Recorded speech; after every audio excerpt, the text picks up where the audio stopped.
This is the Bema Podcast with Marty Solomon. I'm his co-host, Brent Billings. Today we join Peter, James, and John on the Mount of Transfiguration as Jesus talks about his exodus with Moses and Elijah. Moshe and Eliyahu. We got a new thing, Brent. We've been talking at the end of episodes, but we know that people don't listen all the way to the end of episodes. 70% of people We can bail track out these things. just like 30 seconds early. They don't like our sign-off. We need to do something awesome with our sign-off and make them pay for it. Yeah, we're going to have to go all Marvel Cinematic Universe, put the good stuff at the very end. Heck yeah. We already are, of course. They just don't know it. They've missed it this whole time. But we have a new thing. We have a thing called the Bema Messenger. It is a newsletter, if you will. I hate the common word newsletter. It's so much more than a newsletter. It's so much better than a newsletter. But it is a newsletter. It is a newsletter. Yeah. So we're putting in there like stories from around the world. We got Bema groups all around the world. Why not tell some of their stories? Why not talk about where they're at and what's going on? Why not share some pictures of you all listening to us? That'd be fantastic. Why not share upcoming news, Brent Billings, of things that are happening, places that I'm going to be speaking, opportunities to... What if we all started like... Here's a crazy idea. This is crazy. What if we had people all around the country listening to a podcast, and we could actually do more than just listen to a podcast? What if we could like get together in like a region and like collect coats for kids in the winter? What if we could serve the homeless somewhere? What if we could actually not just learn about taking care of the alien, orphan, widow? What if we actually did it? That'd be sweet. So we could like arrange that with said newsletter. That'd be fantastic. We could talk about upcoming Israel trips. I get about 3 emails a week asking me about Israel trips, which is making me feel really good. Like my next Israel trips might just be full. That much I like. But why not be able to send all that information out? And then, of course, what if we wanted to highlight something? Anything. I don't know. But what if Brent and Marty wanted to like really, really, really highlight some idea? We're going to put that in there too. We're going to have ways to contact us. We're going to have ways to give money to support our ministry. We're going to do all the goodies in a Bema Messenger, the Bema Messenger, the greatest newsletter you have ever received. I was with you 100% until that very last line. I have high hopes. I'm talking this thing up. It's going to be great. It will be great, but it is a newsletter. Yes, and you need to sign up for it though, because we need your email address. Yeah, that's right. Because I'm not taking it unless you give it to me. I have no other options. So sign up for that. We got a link in the show notes where you can go to our website. You can also, we're going to start posting some of that news on our website as well. You can also sign up for that newsletter, the Bema Messenger, and get that, and we'll go from there. I like it. All right, let's get on with it because we have an ambitious goal today. We're going to go through all of chapter 17 of Matthew. All right, let's get started then. All right. After 6 days, Jesus took with him Peter, James, and John, the brother of James, and led them up a high mountain by themselves. There he was transfigured before them. His face shone like the sun, and his clothes became as white as the light. Just then there appeared before them Moses and Elijah talking with Jesus. Okay, so we're talking about the Transfiguration today, obviously. This is a weird story. Like, when you read the Gospels, almost every story you come across, there's some kind of like takeaway. You know what I mean? Like Jesus is teaching a point. There's obviously a lesson to be learned. There's this transformational principle. And this is one of those weird stories where it's just like, what am I supposed to do with this story? Just like know that it happened? Because this whole like Bema, this whole journey through Bema, the whole Bema project has been an adventure of learning that everything is there for a reason and a purpose, not just to tell me that it happened. So what is the point of this story? And I honestly, spoiler alert, at the end of this episode, I'm not going to have like a great resolution. I'm still kind of working on it. I have some ideas. I have more ideas than I used to years ago. But this is kind of a weird story. But let's deal with a couple questions right off the bat. First of all, which mountain? Tradition has this mountain taking place, this story taking place on the mountain of Mount Tabor. Tabor. And that's a traditional location. They choose that for a lot of reasons. It says that it was 6 days later, and Mount Tabor is about 6 days' journey away. Mount Tabor is a high mountain. Fits the story. There's some reasons to think it's Mount Tabor, but I disagree. As my rabbi taught me, I don't think it's Mount Tabor. I think the mountain is Mount Hermon. Mount Hermon. Now, Mount Hermon is the mountain that sits just behind Caesarea Philippi, which was the mountain in our last story. Like, that was where the headwaters of the Jordan River, one of them comes flowing off of Mount Hermon. The Caesarea Philippi sits right at the base of Mount Hermon. Hermon, by the way, means holy mountain. It's Mount Holiness, the holy mountain, Mount Hermon. So, but it was 6 days later. So why 6 days later? I mean, it's not 6 days away. They're already there. They're literally at the base of Mount Hermon when Caesarea Philippi and the great confession of Peter happened. So why 6 days later, Brent? Would this have something to do with like a cleanliness thing? Sometimes. I don't know, because there are some things that, yes, like there's some things that are 7 days unclean, but there are other things that are shorter amounts of time, right? Absolutely. Yep. And we see that. We've talked about that before. When Jesus touches lepers outside of Jerusalem, he waits 6 days before he enters Jerusalem. So that's a good, like, immediate assumption. Why else? Is there something in the text about 6 days? It could be in the text, which brings up my second question. Have we heard a story, Brent Billings? Let's see here. Let's talk about 7 aspects of this story, okay? Number 1, there's a high mountain. Number 2, there are 3 people that are taken up the mountain with the leader, because Peter, James, and John are headed up the mountain with Jesus, right? A cloud covers the mountain, we're told. We're told that there is glory on the mountain, and that the leader's appearance is changed. We're told that glory settles. The Hebrew word is shekan. The glory settles on the mountain, and this all happens after 6 days, and God speaks. So 7 items there. 7 items that happen in this story. Can you think of any other story, Brent, where that happened before? Well, wait a minute, I'm confused. Were you talking about Moses on the mountain getting the 10 Commandments? Excellent. So let's go back to Mount Sinai. Let's see here. Is there a high mountain in Mount Sinai, Brent? I would think Mount Sinai is a high mountain. Actually, verbatim, high mountain is in Mount Sinai. How about do 3 people go up with the leader who would be Moses? Moses takes with him Aaron and Joshua and Hur up the mountain with him. 3 people. Okay. How about number 3? A cloud covers the mountain. Was there a cloud at Mount Sinai? Certainly. Absolutely. How about glory? Is the word glory on the mountain? And is a figure's appearance changed? Yep, absolutely. Moses' radiant face from the glory that is on the mountain. And the glory, we're told, at Sinai, it shekan, it settles on the mountain. We're also told in Sinai, if you go back and look at it, that this all happens after 6 days. And of course, God speaks. So this is, without a doubt, as you're reading this story from a Jewish perspective with a Jewish ear, this is Jesus replaying the story of Mount Sinai, right? These are the details shared in Moses' journey up Mount Sinai. So go ahead and keep reading where you left off.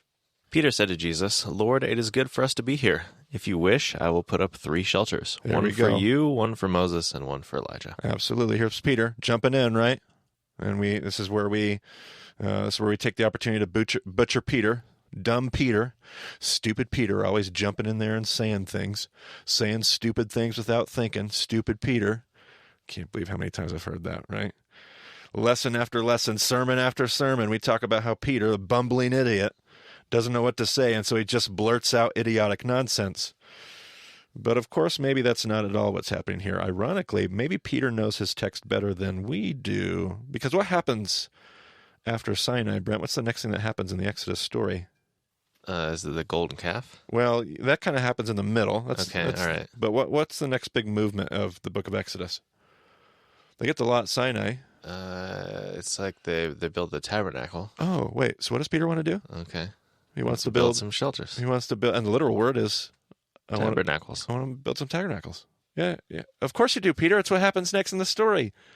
Of course, we didn't pick any of that up because we never knew it was a retelling of Sinai in the first place. So here we are, like stupid Peter. I wonder if the reason why Peter stands at the pearly gates, not in the Bible, by the way, but I wonder if it's because he's just going to beat up like every pastor that made him look like an idiot as they walk through. You get in, but you have to go 5 rounds with me first. Peter the bouncer. I'll build a tabernacle for you, punk. So we just butcher Peter here. And a lot of people assume that God like interrupts Peter and like chastises him because that's how we tell the story. But you would think that Peter probably stops and thinks about this before he says this. It's like all this stuff is happening. They're going up the mountain. He's like, okay, we're going up a mountain. Like he's already, like things are already running through his head. He's 6 days removed from his terrible moment where he rebuked his own rabbi. right. Like he's had some time to reflect on this, and he's Correct. probably going to put a little bit of thought into whatever he does next. This is immediately following his other moment, right? Absolutely. And he's wanting to make, like, he's just wanting to nail this, right? And Peter, we've already shown that Peter is brilliant. He knows his Bible. He knows what's going on. He's at a high point, trying to recover from a low point. You're absolutely right. I think Peter's going to try to be, like, he's going to try to nail this just perfectly. And I know that the text, I know that in Luke, there's this parenthetical statement about Peter doesn't know what he's saying. But it's a parenthetical statement that feels like a later addition to a later manuscript to me. You don't have to agree with that. It's fine. That's fine. Don't agree with that. But there's also more than one way to read that. Not like, it doesn't have to be that Peter's blurting out idiotic nonsense. It could be that Peter doesn't even realize how good. I mean, I suggested that in the last podcast, that Peter didn't even realize when he said, "You are the Son of the living God." Like I suggested, Peter might not have even known how good that quote was. And maybe that's the same thing going on here. Like he doesn't realize how good he doesn't even realize what he's saying. Like what he's saying is so sod driven. Like there could be that possibility. So a lot of people assume that God like interrupts Peter and tries to chastise his loose tongue. But if you check your text, that's not at all what happens. God never addresses Peter at all, actually. God just kind of gets in on the action. Like there's simply God's voice from the cloud. He doesn't even address Peter. The voice comes from the cloud and it says, "This is my son whom I love. With him I am well pleased. Listen to him." Many of us don't realize that God shows up and quotes all three parts of his book, which is one of the things that the rabbinic teaching, the legend at the time, nothing is written down and canonized, but the midrash, if you will, said that one of the ways that we'll know that Messiah is here is that all three parts of Tanakh will testify about him. All three parts of Tanakh will testify about Messiah because they'll all work together. Now, what are the three parts of Tanakh, Brent? So Torah. Torah, Torah. The Nevi'im, which was the writings. Prophets. Prophets, right? Okay, so Tanakh. Ketuvim, which is the writings. And Ketuvim, which is the writings. So Torah, Nevi'im, Ketuvim. The books of Moses, the prophets, and the writings, those three parts of the Hebrew Scriptures. So God says, "This is my son, whom I love, and with whom I am well pleased." Depending on which gospel you're reading. I didn't even read that one yet. Oh, you haven't? No. Well, it was the next verse. How dare I jump ahead? Well, because I think what you were referencing, I think this will be good. So Peter says, "Hey, I'm going to set up shelters, one for each of you." Love it. And then it says, "While he was still speaking, a bright cloud covered them, and a voice from the cloud said," and then what you said, "This is my son whom I love, with him I am well pleased, listen to him." Okay, so these verses that God's quoting three different parts of his book. First of all, "This is my son," first thing that God says, comes from Psalm 2. Go ahead and give us Psalm 2, Brent. Psalm 2, verse 7, "I will proclaim the Lord's decree. He said to me, 'You are my son. Today I have become your father.'" All right, Psalm 2, that's going to be which part of the Torah? That'll be the Ketuvim. Ketuvim. So we got writings, okay? So God says, "This is my son," that's Ketuvim, "whom I love," or "in whom I am well pleased," depending on your gospel. Go ahead and give us Isaiah 42. "Here is my servant, whom I uphold, my chosen one, in whom I delight. I will put my spirit on him, and he will bring justice to the nations." So we had Ketuvim. What is that one? That's the Nevi'im. Nevi'im. We got the prophets. We got the writings. We got the prophets. And now we're going to be looking towards we're going to be looking for which part? Torah. Torah. Give me Deuteronomy 18. Brent, tell me what verse this one is. Verse 15. "The Lord your God will raise up for you a prophet like me from among you, from your fellow Israelites. You must listen to him." The great passage about the second Moses. Literally the Messiah in later Jewish thought, that second Moses figure. So God quotes all three parts of his book. He quotes writings, "This is my son." He quotes prophets, "Whom I love and whom I delight." Listen to him, from Deuteronomy, the books of Moses. So all three parts of the books are quoted. It's almost like God's not chastising Peter at all. It's almost like Peter's like, I get it, Jesus. This is like the Exodus. Let's build a tabernacle. And God like jumps in and joins in on the party and is like, yes, this is my son, whom I love, whom I have chosen. In him I am well pleased. Listen to him. Like, it's not a chastising. It's this coming alongside of this thing that Peter is doing. That's how I have come to read it. And I love that when God speaks, he quotes his own book. I just think that's fantastic. So this story makes a point of telling us that when Jesus is seen hanging out on the mountain with Moses and Elijah, by the way, in case we need any more ties to the idea that this is a Sinai connection, if you read the Gospel of Luke and you actually do a word study, Moses and Elijah talk to Jesus literally in the Greek about his Exodus, which is a fantastic word to choose. Out of all the words they could have chosen to do that, Luke could have chosen. He chooses Exodus. For anyone paying attention to my intro, I kind of gave that one away a little bit. We did. Yep, absolutely. I love it. So this story makes a point of telling us that Jesus is seen hanging out on the mountain with Elijah, Eliyahu, and Moshe. What's interesting about that is there are lots of stories in the Midrash about Messiah and Elijah. There are lots of stories about Messiah and Moses being together. However, there are only two stories, Brent Billings, only two stories, where all three are in the same place at the same time. One of those stories is the one we're reading right here in the New Testament Gospels. There's another story, a Midrash. Oh, I thought you were saying that this was considered a Midrash. Well, in my mind it is. Inspired, authoritative Midrash. Sure. Christian Midrash, if you will. Followers of Jesus Midrash. Gospel accounts Midrash. But there's one other story that's not in our canon. It's in Jewish Midrash. It predates this story by about 80 years. So we know that it's at play when Jesus tells this story. Unlike the earlier tidbit when I said all three parts will testify about Messiah, that part people could argue about where that tradition lands and lies. But this one we know for a fact predates this story with Jesus. 80 years predates this story of Jesus. And this story goes on. It's actually a midrash that surrounds Psalm 43, which is actually Psalm 42 and 43 go together. So as we talk about Psalm 43 today, if you have time, look at Psalm 42 as well, because the two go together just brilliantly, and it's this beautiful thing. I don't want to take the time to do that today, but Psalm 43 is what the Midrash is, and it says the following. Go ahead and start reading, Brent. I may or I may not stop you. And just a note, there is a footnote for Psalm 43 that says, traditionally, in many manuscripts, they're a single psalm. Oh, really? Yeah. Is that in the NIV? Uh-huh. Beautiful footnote, NIV. Well done. I don't think that was in the old NIV. That's fantastic. I don't know. Anyway, Psalm 43, vindicate me, my God, and plead my cause against an unfaithful nation. Rescue me from those who are deceitful and wicked. You are God, my stronghold. Why have you rejected me? Why must I go about mourning, oppressed by the enemy, rather? Send me your light and your faithful care. Let them lead me. Okay, so this psalm is the psalmist is crying out. Now, the Midrash is just trying to comment on this psalm. And the psalmist is crying out for vindication. He is oppressed. He is in trouble. And the psalmist is crying out for God's rescue, his deliverance, his vindication. And so the psalmist in Psalm 43 prays for it. He says, God, send out your light and your truth.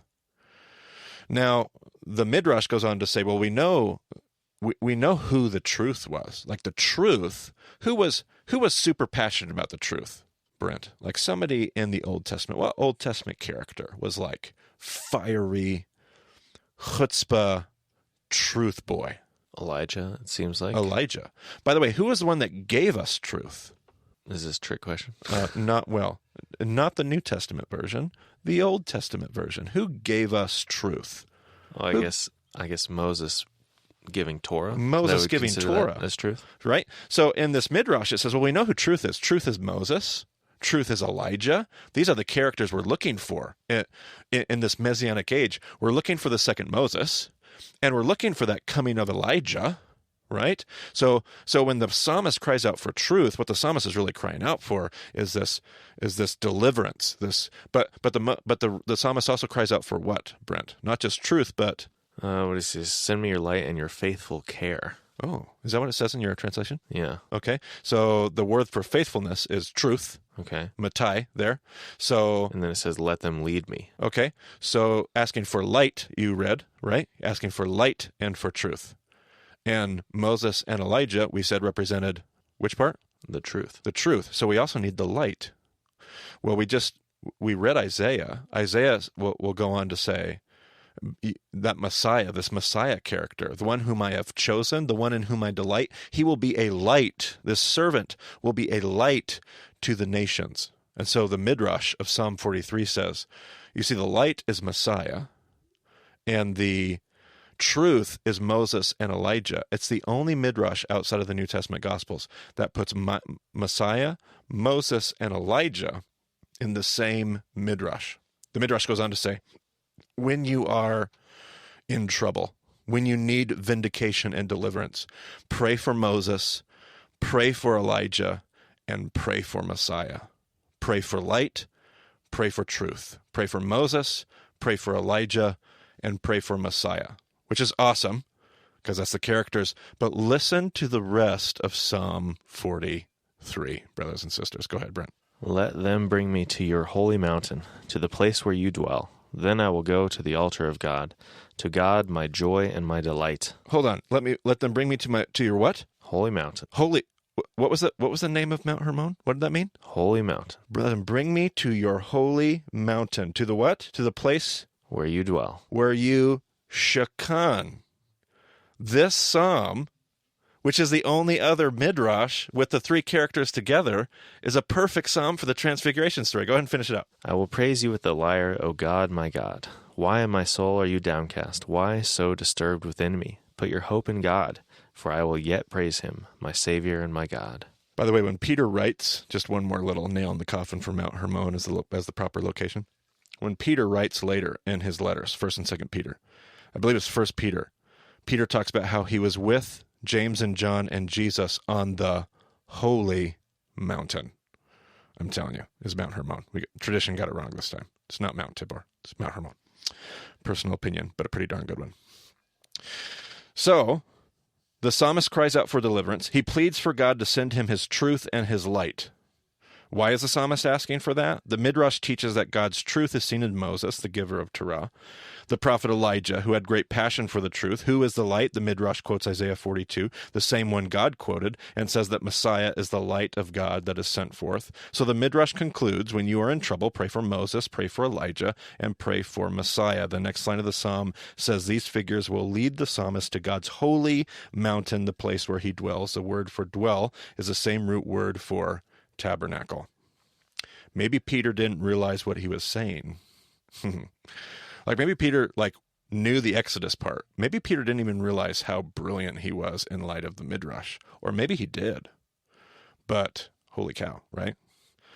This is an amazing teaching buried in the story of the Transfiguration. And while I still don't know exactly where to land the plane, with this, again, I started this by saying, what do you do with the story of the Mount of Transfiguration? Here's one hunch that I have. This story appears in 3 Gospels almost always at the dead center.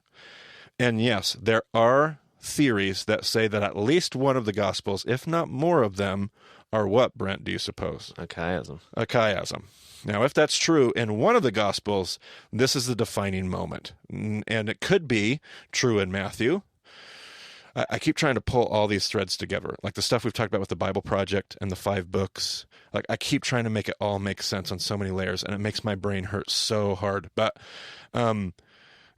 it could be. Now, one of the things that we see here is it's almost like on the first half of this chiasm, whether it's in Matthew, Mark, or Luke, on the first half, it's like Jesus is telling his disciples, kind of like the first half of Torah. This is what the partnership's going to look like, guys. This is what we need to learn. Jesus has just gotten done teaching them a pretty big lesson we've been saying, Brent. I'm here for the Gentiles. We have to beware of the yeast of the Pharisees. It's all about teaching. And then at the end of the Transfiguration, at this point, the tone's going to change in the Gospels. And Jesus now sets his sights resolutely, in one Gospel, resolutely on Jerusalem. So the tone and the tempo and the direction of the gospel changes. Up to the Transfiguration, it's been all about teaching, passing on, feeding of the 5,000, feeding of the 4,000. I'm going to give you the law. You're going to give it to other people. And after the Transfiguration, it's going to become, okay, guys, it's time to live this out. I go to Jerusalem to die. Like, this is where Jesus starts talking about his death. Everything kind of changes and hinges here at the Transfiguration. So what do I do with it? I still don't know. But I'm beginning to find more and more stuff here about the story that seems to bring it to light. No pun intended. Okay. Now, by the way, what kind of time we got, Brent? Yeah, we're doing okay. How about you? Can we jump back to Deuteronomy 5? Here's what I find so tasty about what we talked about with Peter's confession. And the first mention of living God showed up in Deuteronomy 5. Read me those two paragraphs again that we read before, now that we've had the Transfiguration story, and watch what happens. Listen to this. These are the commandments the Lord proclaimed in a loud voice to your whole assembly there on the mountain from out of the fire, the cloud, and the deep darkness. Wait a minute. The Transfiguration was the same as what story? This one. This one. Okay, brilliant. Okay, awesome. And he added nothing more. Then he wrote them on 2 stone tablets and gave them to me. When you heard the voice out of the darkness, while the mountain was ablaze with fire, all the leaders of your tribes and your elders came to me. And you said, the Lord our God has shown us his glory and his majesty, and we have heard his voice from the fire. Today we have seen that a person can live, even if God speaks with them. But now, why should we die? This great fire will consume us, and we will die if we hear the voice of the Lord our God any longer. For what mortal has ever heard the voice of the living God speaking out of fire, as we have, and survived? Go near and listen to all that the Lord our God says. Then tell us whatever the Lord our God tells you. We will listen and obey. Snap, that's exactly what God said was supposed to happen. Do you have the rest of it, Brent, in Deuteronomy 5? Give me the next paragraph. The Lord heard you when you spoke to me, and the Lord said to me, I have heard what this people said to you. Everything they said was good. Oh, that their hearts would be inclined to fear me and keep all my commands always, so that it might go well with them and their children forever. Go, tell them to return to their tents, but you stay here with me, so that I may give you all the commands, decrees, and laws you are to teach them to follow in the land I am giving them to possess. Tell them to return to their tents. Interesting. I don't know. I could be crazy. It just feels like, wow. Like oh my goodness, so much good stuff going on. But we got to finish chapter 17, Brent. So how about we jump back there? So many things we could talk about. Let's just keep moving, finish up the chapter, and go from there. This is one of the places, by the way, where we said every verse. I usually skip this part in all my previous versions of my body of work. So we're just gonna bounce right on through this little section here because it's not typically been a part of my teachings. All right. So the voice from the cloud says, "This is my son, whom I love. With him I am well pleased. Listen to him." When the disciples heard this, they fell face down to the ground, terrified. But Jesus came and touched them. "Get up," he said. "Don't be afraid." When they looked up, they saw no one except Jesus. As they were coming down the mountain, Jesus instructed them, "Don't tell anyone what you have seen until the Son of Man has been raised from the dead." The disciples asked him, "Why then do the teachers of the law say that Elijah must come first?" Jesus replied, "To be sure, Elijah comes and will restore all things. But I tell you, Elijah has already come, and they did not recognize him, but have done to him everything they wished. In the same way, the Son of Man is going to suffer at their hands." Then the disciples understood that he was talking to them about John the Baptist. Okay, so they get that much. So they have like these theological questions. They're like, okay, wait a minute. We're coming back down the mountain. Peter, James, and John. Like, we get the theology, Jesus. We get that you're the Messiah, the Son of the living God. We just saw Elijah. We're trying to put all these questions. Like, if you're going to go, like, why do they say all this? And Jesus is like, no, it is. Like, I think they still have this. Well, I know they still have from later on in the gospel. They still have an idea of this revolution, this zealot overthrowing of Rome. And Jesus is like, no, that's not where this is headed. And they're asking questions about this, and Jesus is like, no, John was the elect. And they get that part. What they don't get is how this whole kingdom thing is still going to go down. So here's a question. Yes. So obviously the zealots were all about making this overthrow themselves. Yes. They were making it happen themselves. Correct. Do the other groups wish for it to happen? They just think that God is going to do it? Yes, and even more so the Pharisees. I would say the Essenes would fit into that too, in a totally different category. You remember John the Baptist as an Essene. But a lot of these disciples here are Pharisees, and they absolutely think that they're not going to do it with their swords, but God is going to do it through the Messiah. So they've identified the Messiah. They've got that part. They may even not all be zealots, although at least a couple of them are. But there's a group of them that are going, okay, like, I get it, you're Messiah, and I'm not packing heat here, but I believe that you're going to do this. And Jesus keeps trying to tell them, like, no, that's not what I'm doing. And that part they don't get, but they are starting to get some pieces of their theology, like, oh, we do have the Elijah. It was John the Baptist. Okay, what they still don't get is the method and the way in which the kingdom is going to arrive. They're still missing that. They don't have that. Go ahead and keep reading. When they came to the crowd, a man approached Jesus and knelt before him. "Lord, have mercy on my son," he said. "He has seizures and is suffering greatly. He often falls into the fire or into the water. I brought him to your disciples, but they could not heal him." "You unbelieving and perverse generation," Jesus replied. Here's something I've wrestled with here. So if we have the Exodus story, and they're up on Mount Sinai, and they're now coming down Mount Sinai, what did you say the next story was in Exodus before, Brent? Well, initially I said the golden calf. The golden calf. I have wondered because Jesus' statement is weird. Like, here's this demon boy, the disciples can't figure it out, and Jesus' response seems like a little harsh, right? This unbelieving and perverse generation. I'm like, what in the world? Like, man, Jesus came down the mountain in a bad mood.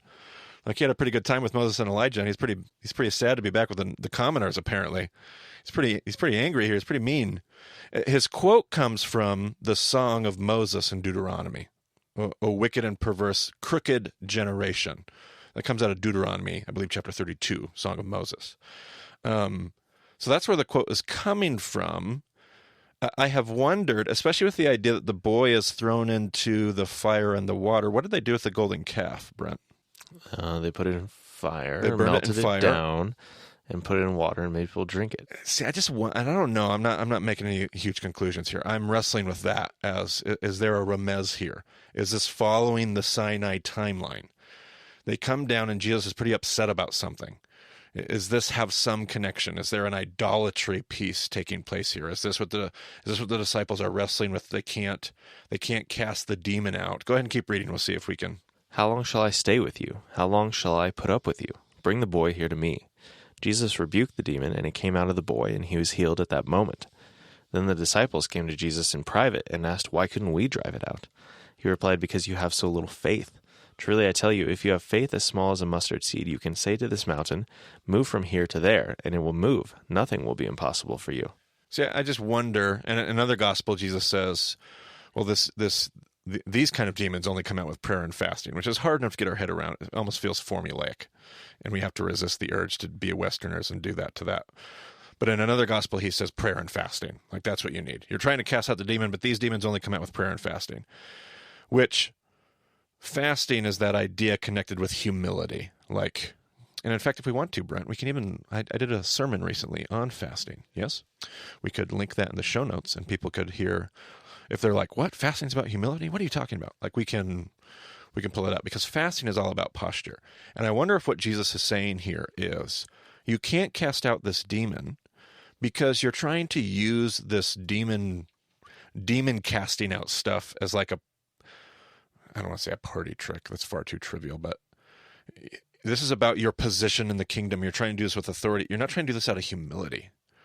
And I wonder if there's if this is connected to the golden calf, I wonder if there's an idolatry piece here.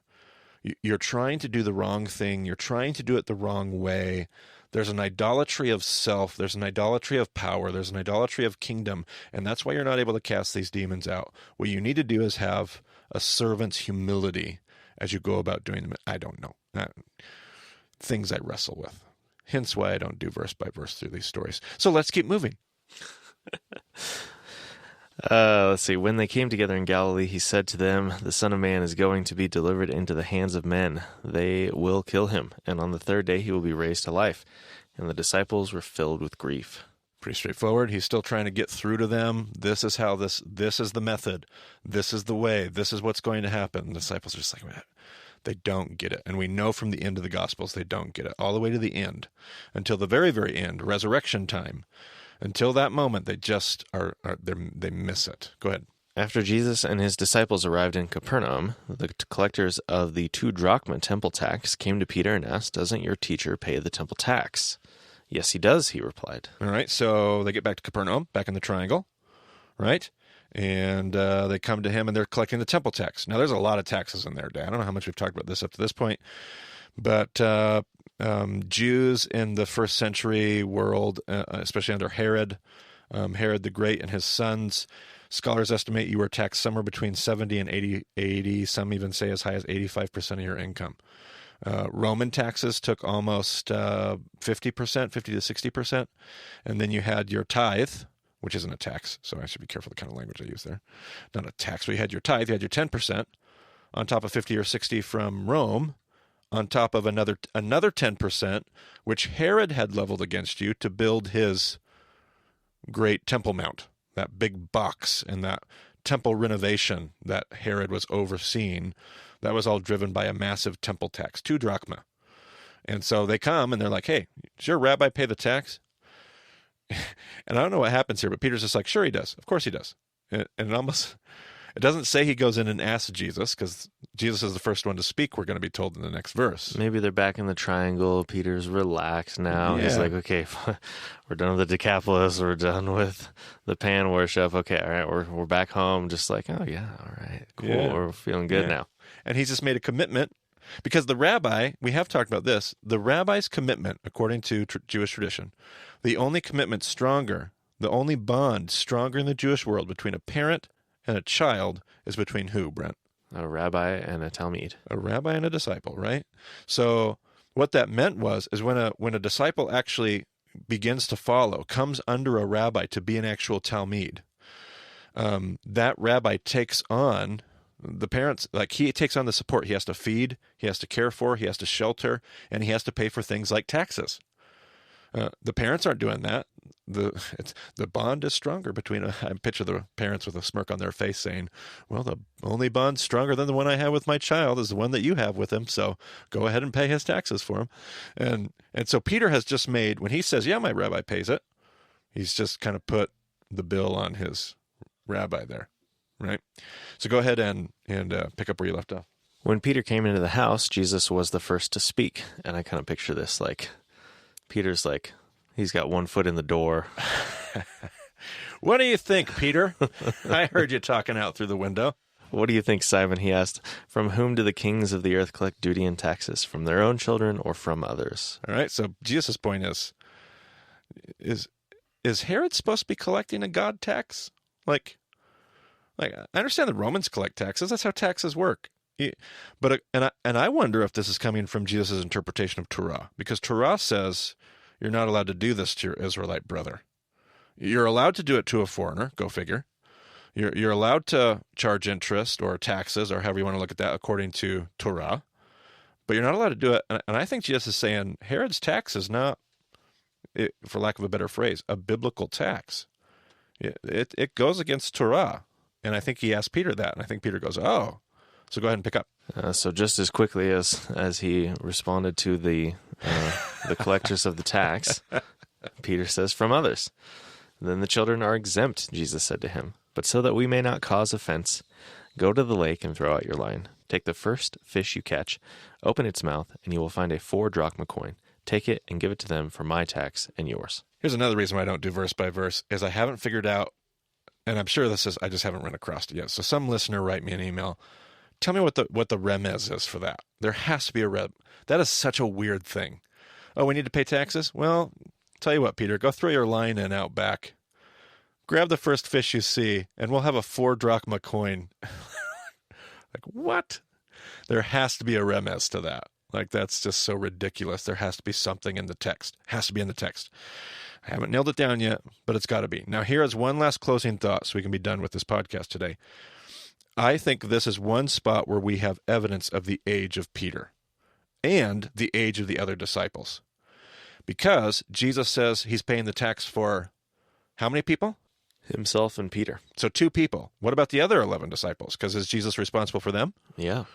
And you only pay the tax. And I believe it's either my mind that's giving me this age, or I was not able to find it prior to the podcast. I tried to look it up and could not find it in a short period of time.